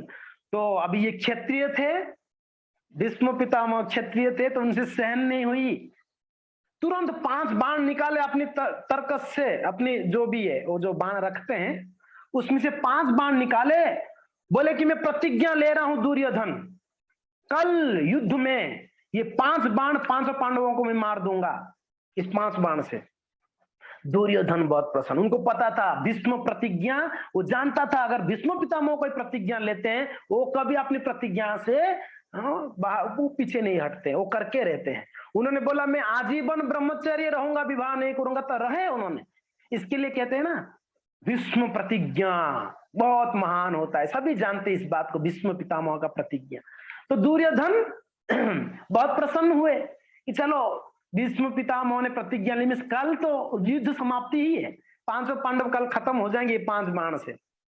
मगर फिर भी थोड़ा मन में शंका क्या था इनका, दुर्योधन का, कि उस तरफ कृष्ण है, इतना आसान नहीं है ये बूढ़ा को मारना उन लोगों को आसान नहीं है, इनने प्रतिज्ञा जरूर लिया है, मगर उस तरफ कृष्ण है, जहां कृष्ण है वहां किसी ने उनका बाल बांका नहीं कर सकता, उनके शरण में जो है। ये भी जानता था दुर्योधन, भले ही दुर्योधन खलनायक था, फिर भी उसके मन में ये पता था कि भगवान जहां है उनको कुछ नहीं कर सकते। तो दुर्योधन पूछे अगर नहीं मार पाओगे तो क्योंकि ना मन में जिज्ञासा था, अगर नहीं मार पाए तो भीष्म पितामह बोले अगर मैं नहीं मार पाऊं ना तो मैं कृष्ण के हाथ से अस्त्र उठवा के रहूंगा, उनका वचन को तोड़ दूंगा। कृष्ण ने वचन लिया ना मैं अस्त्र नहीं उठाऊंगा युद्ध में, तो अगर मैं नहीं मार पाया ना मैं कृष्ण से अस्त्र उठवा लूंगा। तब तो तसल्ली मिला, चलो कोई बात नहीं, अगर नहीं भी मार पाएंगे ना ये तो साबित हो जाएगा कृष्ण झूठा है, प्रतिज्ञा लेकर भी तोड़ दिया अपना प्रतिज्ञा। चलो ये बोलेंगे एक ग्वाला ऐसे झूठा है, सब लोग उनका निंदा करेंगे, ये अच्छा है कम से कम। दुर्योधन आप बताइए, ये है भगवान। तो भगवान जब दूसरे दिन युद्ध हो रहा था कि रात को एक घटना हुई है, ये मैं प्रसंग आप लोग को पहले भी बताया हूं, अब सुनना चाहेंगे वापस? रात को क्या हुआ है, पूरा ही भगवान ने गेम को पलट दिया रातों रात। कृष्ण ने जब पता चला, अभी भीष्म देव प्रतिज्ञा लिया ना, धीरे धीरे दुर्योधन जाके बताया दुशासन को आदि आदि लोगों को, अरे पता है भीष्म पितामह प्रतिज्ञा ले कल 500 भाई को मार देंगे। तो धीरे धीरे खबर फैलने लगा, सारे शिविरों में गए, वहां शिविर बांध के रहते थे ये लोग। तो धीरे धीरे पांडव लोगों की शिविर में भी खबर आई, भगवान के पास आया खबर, भगवान बड़े चिंता में आ गए, अरे भीष्म पितामह ने प्रतिज्ञा लिया, अभी क्योंकि ना धर्म संकट क्या है, ये 500 भी मेरे भक्त है, भीष्म भी मेरा भक्त है, वो भी है, क्या है 12 महाजन में से एक महाजन है भीष्म जी, वो भी मेरा महान भक्त है, अभी मैं किनको सपोर्ट करूं, किनके ये करके ये करो, दोनों मेरे भक्त हैं। तो भगवान बोले क्या, तो भगवान अब देखिए महाभारत युद्ध में ना भक्तों क्षमा करना, थोड़ा टॉपिक से बाहर चल के मैं बोल रहा हूँ कुछ, क्योंकि ना रामानुजाचार्य का लीलाओं का हम श्रवण कर रहे हैं, मगर फिर भी ये भगवान का भक्तों के प्रति जो हाँ कहते हैं ना जो प्रेम है इससे दिखाई देती है। तो पांडव लोग तो सो गए शांति से, उनको खबर मिला, भीष्म पितामह ने 5 बाण निकाल के रखे, उनको खबर तो मिला, मगर कोई टेंशन नहीं था, सो गए हो। भगवान रात भर चिंता करे, यार यार कैसे क्या किया जाए, कल तो ये भीष्म ने मार डालेगा। तो भगवान को नींद नहीं आ रही, 500 पांडव सो कैसे गए, उनको पता है सुबह मरने वाले हैं। 500 पांडवों को इतना भरोसा था भगवान के, बोले क्या कृष्ण हमारे तरफ है तो हमको कोई कुछ नहीं कर सकता, अरे सो जाओ टेंशन मत लो। इतना भरोसा था पांडवों का भगवान के प्रति, बोले कि कोई चिंता नहीं, कृष्ण है हमारे साथ। ये भक्तों का इतना भरोसा होना चाहिए कृष्ण के प्रति, भगवान के प्रति। जगन्नाथ जी है ना, तो कुछ नहीं होगा, कुछ नहीं होगा, डोंट वरी। थोड़ा बीमार आते तो डर जाते क्या होगा, और ऐसे ही संसार में डरा के रखे हैं लोगों को, कोरोना आया मीन्स तू मरने ही वाला है, तू देख, तू चेक करते रहे, तेरा ऑक्सीजन लेवल थोड़ा भी घट गई तो सोचो तू मर जाएगा, तुझे को हॉस्पिटल में जाना पड़ेगा, मास्क लगाना पड़ेगा, क्या ऑक्सीजन मास्क लगानी पड़ेगी, नहीं तो मर जाएगा, इतना डरा के रखे। अगर हम अभी भी डरेंगे तो फिर क्या फायदा है, नहीं, इतना तो है भगवान कभी हमारे साथ कुछ बुरा नहीं कर सकते हैं, नहीं करेंगे, क्योंकि ना भगवान हमको प्रेम करते हैं, ये समझ जाइए। तो खैर भक्तों, भगवान बड़ा चिंता में थे, कैसे पांडवों को रक्षा करूं, कैसे रक्षा करूं। लगभग लगभग 1 बजे, डेढ़ बजे भगवान गए किनकी शिविर में, अभी द्रौपदी को भी नींद नहीं आ रही थी, वो भी खबर सुन ली ना 5 पतियों का वध होने वाला है कल, तो वो बेचारी पत्नी कैसे सो सकती है जब इनको, वो नहीं सोई थी, वो भी बस थोड़ा सा जप कर रही है, थोड़ा सा बुक पढ़ रही है, ऐसे होता है ना कभी कभी हमको बहुत चिंता आती है तो वैष्णव क्या करते हैं भक्त, थोड़ा माला उठाते हैं, 2-4 माला जप करते हैं, अरे यार क्या होगा पता नहीं, मेरे पिताजी बीमार है हॉस्पिटल में, थोड़ा सा बुक निकाल के पढ़ते हैं, भक्ति की कार्य करेंगे वैष्णव, हाँ चिंता होने पर भी वो करेंगे वैष्णव भक्ति की कार्य। तो वैसे ही द्रौपदी भी थोड़ा सा यहाँ यहाँ चल रही थी, नींद नहीं आ रहा था, ऐसे ही लेटी थी मगर नींद नहीं आ रहा था, तब तक कृष्ण दरवाजा खटखटाया, तो डर गई, इतना रात को कौन मेरे शिविर में। तो बोले कि कौन है, तो भगवान बोले कि मैं कृष्ण। बोले केशव आप, आइए आइए आइए, तो बुला के बिठाई, आप अभी तक सोए नहीं? भगवान ने बोले कि मैं कब सोता हूँ रात को, मैं कब सोता हूँ, मैं तो भगवान एक्चुअली सच में नहीं सोते थे भक्तों। वो रात को क्या करते थे, रात को जो रथ के घोड़े होते हैं ना, अर्जुन की रथ की, उन 500 घोड़ों को रात भर अच्छे से खिलाते थे, उनको साफ-सफाई उनको नहलाते थे, क्योंकि ना घोड़ों को अगर अच्छा नहीं रखेंगे, कल पूरा दिन भर भागना है घोड़ों को। तो क्योंकि ना सारथी बने हुए हैं, तो सारथी का काम तो करना पड़ेगा ना ड्राइवर का। गाड़ी को हमेशा रेडी रखना पड़ेगा ना, ड्राइवर जो होता है, गाड़ी एकदम हमेशा बॉस आने से पहले रेडी, उसमें कोई तकलीफ नहीं होगा। टैंक भरा के रखेंगे पेट्रोल का, गाड़ी को एकदम धो के चकाचक रखेंगे, नहीं बॉस आके कोई बोलना नहीं चाहिए कि अरे क्यों पेट्रोल नहीं है या क्यों गंदा दिख रहेगा।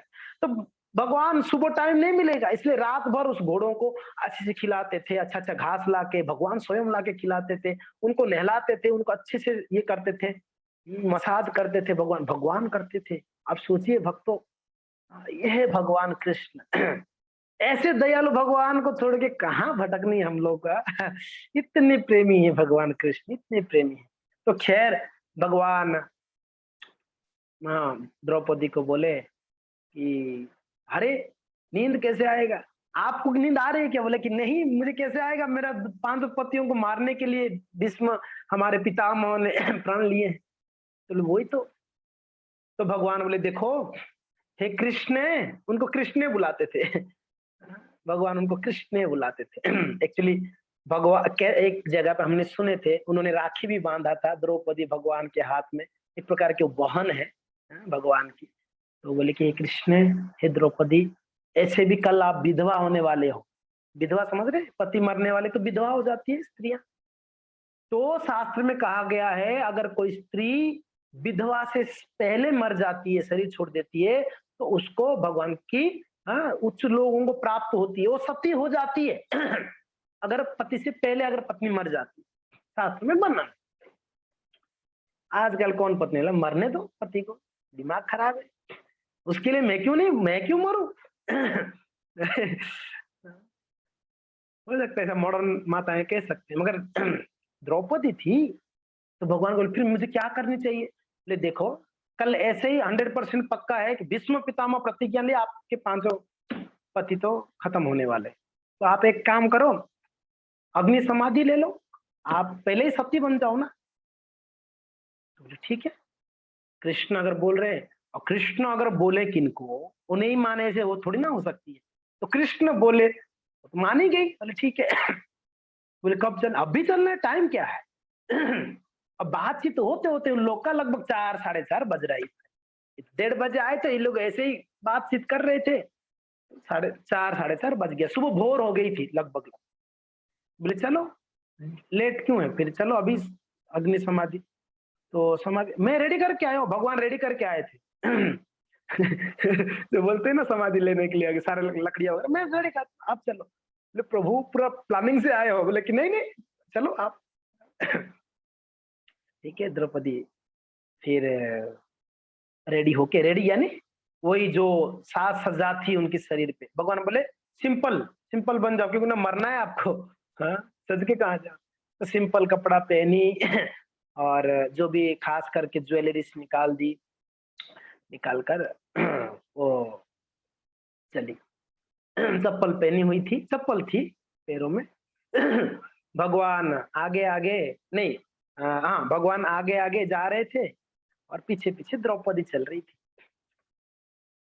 तो द्रौपदी का पायल वो नहीं खोली थी, तो पायल झुम झुम झुम कर रहा था। भगवान बोले कि मरने मरने जा रहे हो, पायल जरूरत है आपको, निकालो, निकाल के फेंको। तो पायल निकाल के फेंक दी। तो उनके हाथ में ना वो था, क्या बोलते, चूड़ियां, माताएं चूड़ियां पहनते, तो चूड़ियां थोड़ा आवाज कर रही थी। तो बोले कि ऐसे ही विधवा होने वाले थे आप कल, तो आज ऐसे ही मरने वाले हो, चूड़ियां जरूरत है आपको हाथ में, निकालो। यानी भगवान पूरा देखो, पूरा प्लान क्या है कि एकदम साइलेंटली काम करना चाहते हैं सब। तो सारा चूड़ियां निकाल दी, पाँव जी निकाल दी, फिर चप्पल से थोड़ा आवाज हो रहा था, है ना, चप्पल पहनने से आवाज होती है। नॉर्मल आप खाली पैर में जाओगे तो उतना आवाज नहीं, मगर चप्पल पे आवाज हो रहा था। क्या आवाज आ रहा है, तो सब निकाल दी अपनी ज्वेलरी से। तो पीछे देखे भगवान, चप्पल चप्पल पहन के जा, मरने के लिए चप्पल पहनना जरूरी है, ऐसे ही मरने वाले, लाओ ये चप्पल लाओ। भगवान क्या किए, अपनी पीताम्बर से, पीताम्बर जो उनके जो क्या बोलते हैं दुपट्टा भगवान का, उसमें उस चप्पल को लेके, देखिए भक्तों के अपनी क्या सेवा कर रहे, चप्पलों को अपने दुपट्टा में भगवान ने उसको बंद करके उसको अपनी काख में ऐसे दबा दिए भगवान। बोले चलो अभी बोले कि आपको आगे चलनी है, मैं पीछे रहूंगा, चलो आप। तो द्रौपदी आगे आ गई और पास में ही भीष्म पितामह का शिविर था। जब जा रहे थे शिविर आया तो भगवान बोले, और एक्चुअली पिछले दिन जब दुर्योधन को भीष्म पितामह बोले थे, उस समय बोले थे आपकी पत्नी को सुबह भेज देना, मैं उसको आशीर्वाद दे दूंगा, अखंड सौभाग्यवती का आशीर्वाद दूंगा, उसको सुबह भेजना। तो दुर्योधन अपनी पत्नी को सुबह भेजने ही वाला। तो खैर भीष्म पितामह बैठे थे। भक्त क्या करते हैं, सुबह जल्दी जग कर भजन करते। भीष्म पितामह अपना नाम जप कर रहे थे, सुबह उठ के उनका जो नियम था जप कर रहे थे ऐसा। तो द्रौपदी चल रही थी तो भगवान बोले, द्रौपदी आप मरने जा रहे हो, आपके परिवार का सबसे बुजुर्ग जो है ना वही भीष्म पितामह, उनके आशीर्वाद लेके मरना चाहिए। उनका आशीर्वाद तो चाहिए, लेकिन जी आप सही कह रहे हैं। तो बोले चलिए इनका शिविर देखिए, भीष्म पितामह का शिविर बाजू में, आप जाइए भीष्म पितामह का आशीर्वाद ले लीजिए। तो द्रौपदी बोली ठीक है। बोले साइलेंटली जाना, धीरे से जाना, आवाज मत करना। बोले ठीक है। द्रौपदी गई, जाके भीष्म पितामह ऐसे पीछे करके बैठे थे, दरवाजा उनका दरवाजा पीछे था, ऐसे बैठ के नाम जप कर रहे थे। तो पीछे से आई और पितामह प्रणाम करके, द्रौपदी प्रणाम की। तो भीष्म पितामह को लगा ये तो दुर्योधन की पत्नी है, क्योंकि ना बोले थे कल भेजना सुबह। तो दुर्योधन की पत्नी सोचकर वो बिना देखे बोले अखंड सौभाग्यवती भव करके आशीर्वाद। जैसे आशीर्वाद दिए तो द्रौपदी पूछ रही कि हे पितामह मैं कैसे सौभाग्यवती बनूंगी, आपने तो मेरे पतियों को मारने के लिए प्रण ले रखा है, आज आप उनको खत्म करोगे, मैं सौभाग्यवती कैसे बनूंगी। तो बोले कि कौन, द्रौपदी है क्या? पीछे मुड़ के देखे थे द्रौपदी थी। बोले अरे आप सुबह सुबह। बोले मैं पितामह आप बताइए, आपने मुझे आशीर्वाद दिए सौभाग्यवती का, तो मैं कैसे सौभाग्यवती बनूंगी, आप तो मेरे पतियों को ही मार दोगे। तो बोले कि केशव कहाँ है? और कृष्ण तो बाहर खड़े थे, तो एकदम चुपचाप बोले कि बोलना मत, मैं हूं करके। तो ये समझ गए ये प्लान इसी का नहीं हो सकता है, द्रौपदी का। कहाँ है केशव?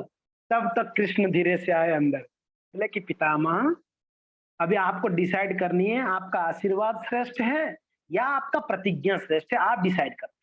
देख लो, एक तो आपने आशीर्वाद दिया इनको अखंड सौभाग्यवती का, और दूसरा आपने प्रतिज्ञा लिया है उनके पतियों को मारने के लिए, दोनों संभव नहीं है।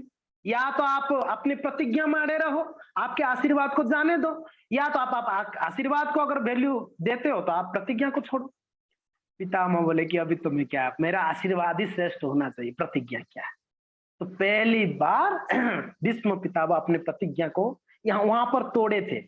मगर भले ही एक्चुअली तोड़े मीन्स भगवान बोले कि 5 बाण दे दो, 5 जो बाण निकाला वो दे दो इनको। तो द्रौपदी आशीर्वाद के रूप में बोले 5 बाण दे दीजिए पितामह। तो उन्होंने निकाल के दे दिया, बोले ठीक है लेके जा। मगर दुर्योधन का भी बात उनको बहुत दिल में लगा हुआ था, उसने बहुत टोका था उनको पिछले दिन, तो वो याद था। तो अभी एक प्रतिज्ञा तो उन्होंने नहीं कर पाएंगे क्योंकि ना मार नहीं पाएंगे, मगर दूसरा कृष्ण के हाथ से अस्त्र उठाऊंगा, ये प्रतिज्ञा था। 2 प्रतिज्ञा लिए थे, एक प्रतिज्ञा नहीं कर पाऊंगा तो दूसरा प्रतिज्ञा पूरा करूंगा। तो ये दूसरा प्रतिज्ञा को पूरा करने के लिए कृष्ण को गुस्सा दिलाना पड़ेगा।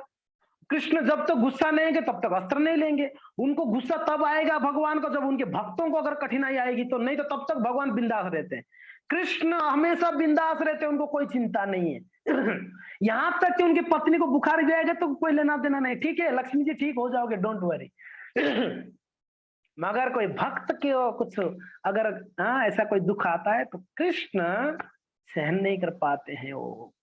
तो भीष्म पितामह को पता था कृष्ण कब गुस्सा करेंगे अगर उनके भक्तों को संकट आएगा। तो भीष्म पितामह दूसरे दिन बड़ा फुर्ती से युद्ध किए, अर्जुन के साथ युद्ध हो रही थी, बड़ा भयंकर युद्ध। और उस तरफ अर्जुन भी कोई सामान्य नहीं था, गांडीवधारी अर्जुन थे। इस तरफ भीष्म पितामह भी कोई सामान्य नहीं थे, वो तो महान योद्धा थे। कहते हैं भीष्म पितामह एक साथ में कई लाखों सेना को मार सकते एक बाण में, ऐसे उनके पास शक्ति थी जी, बड़े वो योद्धा थे। इसके लिए भीष्म पितामह के सामने आने के लिए डरते थे सब लोग, उनके साथ युद्ध नहीं कर पाते कोई।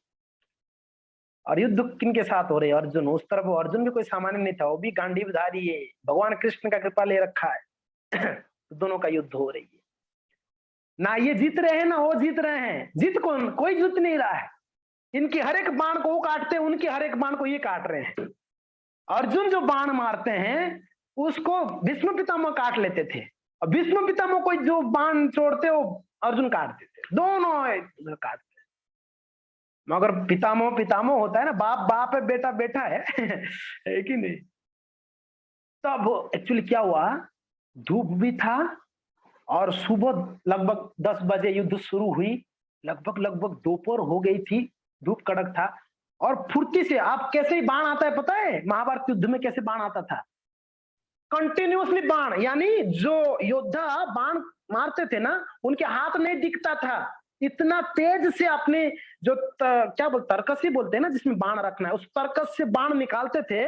इतना तेजी से ये हाथ दिखता नहीं था कि वो कितना फास्ट निकाल के मारते, इतना फास्ट है। एक के बाद एक, एक के बाद एक, एक के बाद एक बाण छोड़ते। तो अर्जुन एक के बाद एक बाण को काट भी रहे थे, पसीना छूट रहा था अर्जुन का, छूट गया पसीना इनका। मगर अर्जुन की आंखों में पसीना आने लगा। अभी आंखों में पसीना आएगा क्या होगा भक्त? दोनों हाथ में तो तीर, उनका तो पूरा लक्ष्य कहां पर है? भीष्म पितामह के ऊपर है, उनके बाणों के ऊपर है। और पसीना उनकी आंख तक आया। अगर आंख थोड़ा भी बंद हुआ ना, खत्म। क्योंकि ना बाण आके लग जाएगा इनको, उनको एकदम अलर्ट रहना पड़ेगा। तो अभी पसीना तो आ ही रहा था, कैसे ना कैसे अभी क्या करे, पसीना को कैसे पोछे? तो थोड़ा एक सोचे कि एक हाथ से पोछ लूं, इतना थोड़ा हाथ को ऐसे किए नहीं किए, भीष्म पितामह एक बाण छोड़े, उनकी गले को लक्ष्य कर कर, गर्दन को लक्ष्य कर, बस। तो जैसे वो बाण आया, बस अभी तो इनके गले को लगने वाला था, भगवान खड़े हो गए। अरे बूढ़ा, इतना साहस मेरे भक्त को! भगवान खड़े होकर क्या किए पता है? जोर से एक लात मारे। किसको? रथ को। इतना खींच के एक लात मारे रथ को, और रथ की चारों पहिया एक हाथ नीचे धस गया। इतना जोर से मारे भगवान, गुस्से से धस गया। तो जो बाण गले को लगने वाला था वो भगवान की सॉरी अर्जुन के मुकुट पे लग के वो चला गया। तब भगवान रथ से कूद गए, समय व्यर्थ नहीं किए, रथ से कूद के भगवान कूद कर बोले कि छोड़ूंगा नहीं आपको, भीष्म पितामह आपको अभी नहीं छोड़ना है। आपने अर्जुन को मारने के लिए चल गया, इतना साहस है, मैं यहाँ पर हूँ, मेरे भक्त को कैसे आप मार सकते? बस वहां देखिए कुछ अस्त्र दिख ही नहीं रहता एक प्रकार से तो भगवान को। तो वहां पर कई रथ टूटते हैं युद्ध में, तो एक रथ के पहिया पड़ा हुआ था, पहिया को उठा लिए। आपने वो दृश्य देखा ही होगा, भगवान ने एक रथ के पहिया को उठाए और भीष्म पितामह को खत्म करने के लिए, मारने के लिए ही दौड़े। तब भीष्म पितामह अपना बाण छोड़ दिए, बोले आई आई आई। बस यही तो समय का मेरा मिस प्रतीक्षा था, आपके हाथ से मरना चाहता हूं मैं, आप मारिए मुझे। मैं दूसरों के हाथ से नहीं मरना चाहता, आप मुझे मारिए, आइए केशव आइए। तब अर्जुन तुरंत आके भगवान के दोनों चरणों को पकड़ लिए, बोले नहीं नहीं, आपने प्रतिज्ञाबद्ध है, आप प्रतिज्ञा मत तोड़िए, आप अस्त्र नहीं उठाएंगे बोले थे ना। भगवान बोले कि मेरा प्रतिज्ञा का क्या अर्जुन, मेरा कोई ठिकाना बाप का? कोई बोलता है ये वसुदेव नंदन, तो कोई बोलता है ये नंद नंदन है, मेरा बाप का ठिकाना नहीं। माँ की बारी आता है तो कोई बोलता है ये जसोदा नंदन है, तो कोई बोलता है देवकी नंदन है। ना मेरा बाप का ठिकाना है, ना माँ बाप का ठिकाना नहीं है। तो मैं तो ऐसे ही मेरा नाम खराब है ब्रज में। हाँ, ये कोई तो चोर बोलता है तो कोई क्या, मेरा ऐसे ही नाम खराब है। तो मेरा प्रतिज्ञा का क्या, मेरा माँ बाप का तो ऐसे भी ठिकाना नहीं, मगर भीष्म पितामह का तुम बाप का ठिकाना है ना। हाँ, गंगा पुत्र भीष्म कहते हैं, शांतनु पुत्र भीष्म कहते ही है ना, है ना। तो उनका माँ बाप का, उनका एक ही माँ है, एक ही बाप है, तो इसके लिए उनका वचन रखना जरूरी है, मेरा वचन भले ही जाए। हा, बताइए। एक्चुअली भगवान ने अस्त्र उठाए थे, अर्जुन को रक्षा भी करना था, भीष्म का प्रतिज्ञा को भी रोकना था, उनकी प्रतिज्ञा पूरा होनी चाहिए। और उनकी प्रतिज्ञा को रोकने में से रखने के लिए भगवान ने अपनी प्रतिज्ञा तोड़ दी। ये होते हैं भगवान और भक्तों के प्रति उनका प्रेम। हाँ जी, तो अगर आप चाहते हैं हम लोग कि भगवान का ऐसा कृपा हमारे ऊपर हो, तो हमको अर्जुन जैसा भक्त बनना पड़ेगा, हमको भीष्म पितामह जैसा भक्त बननी पड़ेगी। हाँ? कम से कम हम उनके जैसा भक्त बन ही नहीं सकते हैं, भक्त कभी नहीं बन सकते हैं, मगर हाँ, जो अर्जुन जी ने जिस जिस भक्ति का मार्ग बताए हैं, जो भीष्म पितामह ने जो शिक्षा दिए हैं हमको, उसकी पद चिन्हों में चलकर हम कृष्ण के प्रिय बन सकते हैं। हाँ? तो इस प्रकार से हाँ, यहाँ पर रामानुजाचार्य बोल दिए, नम पेरुमल आपका ध्यान रखेंगे, रंगनाथ जी ध्यान रखेंगे, चिंता मत करो। अभी नम पेरुमल को चिंता हो गई, ध्यान रखना है, तो क्या करते अभी सुबह शाम ड्यूटी लग गई भगवान रंगनाथ जी का। अब नम नम पेरुमल छोटे हैं, उत्सव विग्रह कितने होते हैं, छोटे होते हैं ना, छोटे रंगनाथ, बड़े रंगनाथ। छोटे रंगनाथ क्या करते हैं, राजभोग जब उठ जाता लगभग 11 बजे, 10:30 11 बजे राजभोग लगता है हर मंदिर में। राजभोग निकलने के बाद उस प्रसाद को खुद जाते भगवान किचन में जाके छुप के उस प्रसाद को क्या करते, वो एक टोकरी में, ध्यान दीजिए, एक टोकरी में अलग अलग राइस, चपातियां, सब्जियां, स्वीट, सभी को अलग अलग उस टोकरी में रखते थे। रखकर उसको सर पे लेके हाँ, चलते चलते जाते थे। छोटे बच्चे कहाँ जाते थे, उस जो ब्रह्मचारी था, गृहस्थ हो गया था, उनके घर जाते और जाके पहली बार बोले कि वो दरवाजा खटखटाए तो खोले। कौन खोले? वो भक्त खोले जिन्होंने रामानुजाचार्य को बोले थे। तो बोले कि आप ना, रामानुजाचार्य प्रसाद भेजे आपके लिए। बोले ओ मेरे गुरुदेव कितनी कृपा है, प्रसाद भेजे हैं। तो अच्छा रामानुजाचार्य भेजे ने, मगर इतना छोटा बच्चे को कैसे भेज रहे हैं गुरुदेव? कोई बात नहीं, गुरुदेव को पता ही है उसकी शक्ति, इसलिए भेजे होंगे। तो उन्होंने ले लेते थे, उस टोकरी को ले लेते थे।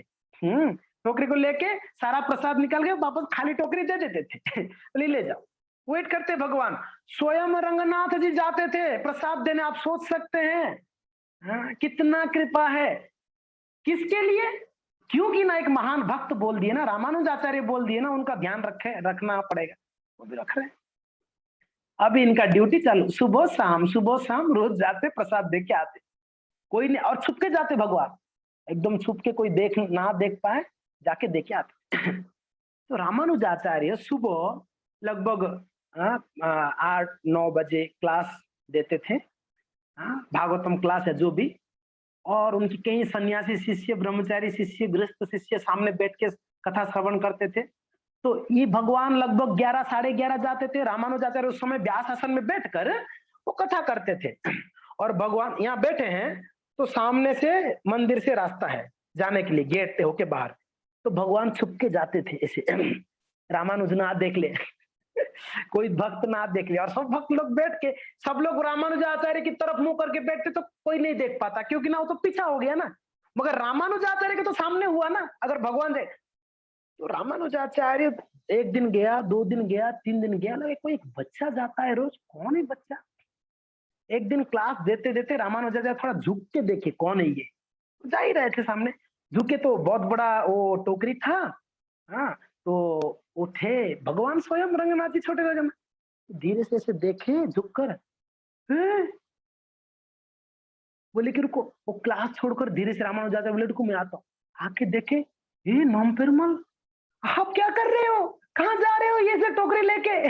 रामानुज बोल रहे हैं, टोकरी लेके कहाँ जा रहे हो? बोले कि ड्यूटी में आप ही तो लगाया मुझे, आप ही पूछ रहे हो कहाँ जा रहे हो? बोले क्या बोल रहे हो? बोले आपने बोला नहीं था वो भक्त को उस दिन कि नम पेरुमल आपका ध्यान रखेंगे, बस मेरा ड्यूटी चलो उस दिन से। आपने बोला इसलिए मैं ले जा रहा हूँ उनके लिए प्रसाद। बोले अरे प्रभु, बोले अभी आप बोले तो देना पड़ेगा प्रसाद। बोले कि ठीक है अभी आप देते, मगर भगवान बोले कि रामानुज प्लीज किसको बोलना मत मैं जा रहा हूँ करके।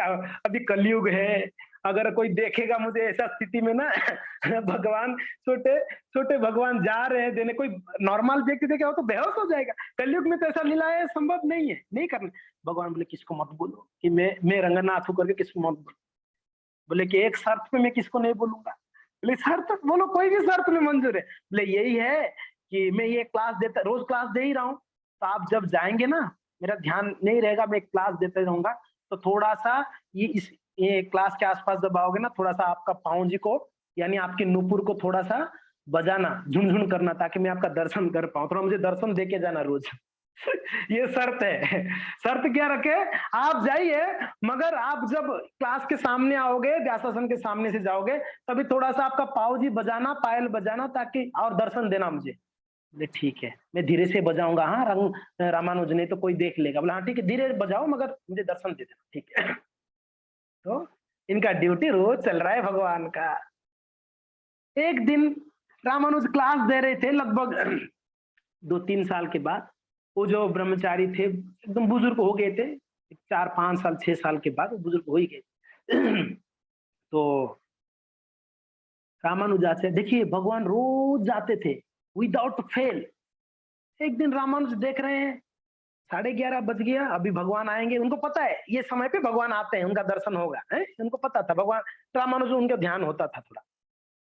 तो लगभग 5 या 6 साल के बाद, कुछ समय के बाद, उस दिन आ ही नहीं रहे, 12 बज गया नहीं आ रहे, 12:30 बज गया नहीं आ रहे।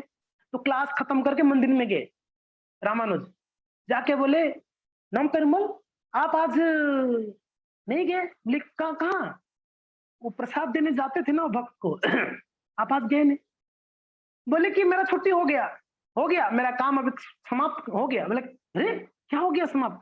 बोले नहीं, वो भक्त को मैंने वैकुंठ भेज दिया, यानी मर गया वो। हाँ, शरीर छोड़ दिया हमारी हिसाब से, वो वैकुंठ चले गए, तो अभी टेंशन नहीं, उनके बच्चे बोले कि मंदिर में आके प्रसाद ले लेंगे, तो इसके लिए बस मुझे मेरा छुट्टी हो गया। अभी उनके वो तो बुजुर्ग थे ना, नहीं आ पा रहे थे, तो इसके लिए मैं जाके देता था, अभी तो मेरा ड्यूटी खत्म। हाँ, देखिए ये भगवान है, हाँ, कितना भक्तों को प्रेम करते हैं। बताइए आप। तो इस प्रकार से रामानुजाचार्य कई समय तक, कई सालों तक श्रीरंगम में रहे। बाद में रामानुजाचार्य की जो है इच्छा हुई, तो मुझे अभी थोड़ा सा प्रचार के लिए प्रयास करना चाहिए। भगवान का सेवा पूजा सब सेट हो गया है, सारे भक्त लोग अच्छे से सेवा कर रहे हैं भगवान का, तो मुझे अभी थोड़ा प्रचार में ध्यान देनी चाहिए करके रामानुजाचार्य सोचे, क्योंकि ना उनके गुरु का एक इच्छा भी थी ना कि भारतवर्ष में प्रचार करनी है। तो सोचे अभी मैं प्रचार के लिए मुझे जाना चाहिए। तो उन्होंने रामानुजाचार्य अभी निकले श्रीरंगम से, कई सालों के बाद, लगभग 6-7-8 साल के बाद निकले। जब निकले प्रचार के लिए, फिर वही रास्ता से जाना पड़ेगा। हाँ, कौन सा? कांचीपुरम, वही वही वही होके जाना है उनको वापस, है कि नहीं? तो रामानुजाचार्य जब चलते चलते आ रहे थे, उनके कुछ शिष्य साथ में थे, कई शिष्य साथ में थे। रामानुजाचार्य चलते चलते चलते आ रहे थे, तो एक गांव में पहुंचे, और उस गांव का नाम है अष्ट सहस्त्र विलेज, अष्ट सहस्त्र गांव। ये अष्ट सहस्त्र गांव होके गुजर रहे थे, तो उस गांव में रामानुजाचार्य का 2 डिसाइपल थे। मैंने बताया था ना, श्रीरंगम जाके वो लोग दीक्षा लिए हैं, रामानुजाचार्य सीखे हैं, तो बाद में उस गांव में रहते थे वो लोग, पास में, मीन्स श्रीरंगम से कहीं पास में ही था। तो रामानुजाचार्य जब उस गांव में पहुंचे, तो शिष्य लोग बड़े थके हुए थे चलते चलते धूप में। ध्यान से सुनिए, बड़े शिक्षण ये चीजें यहाँ पर, तो बड़े थके हुए थे। तो रामानुजाचार्य बोले कि एक भक्त को बोले, 2 भक्त को बोले कि आप दोनों जाओ, मेरे यहाँ पर 2 शिष्य हैं, तो उनके घर पे जाके बोलो कि रामानुजाचार्य यानी आपके गुरुदेव, गुरु महाराज जी आ रहे हैं करके बोलना। तो हम लोग उनके घर पे जाएंगे, कम से कम उनके घर पे थोड़ा सा कुछ जल मिल जाएगा, कुछ प्रसाद मिल जाएगा, फिर हम लोग थोड़ा सा रेस्ट करके मैं आगे चलेंगे। रामानुजाचार्य बोले ठीक है। तो उनके गांव में वो गांव में जो 2 भक्त थे, एक जन का नाम था यज्ञेश।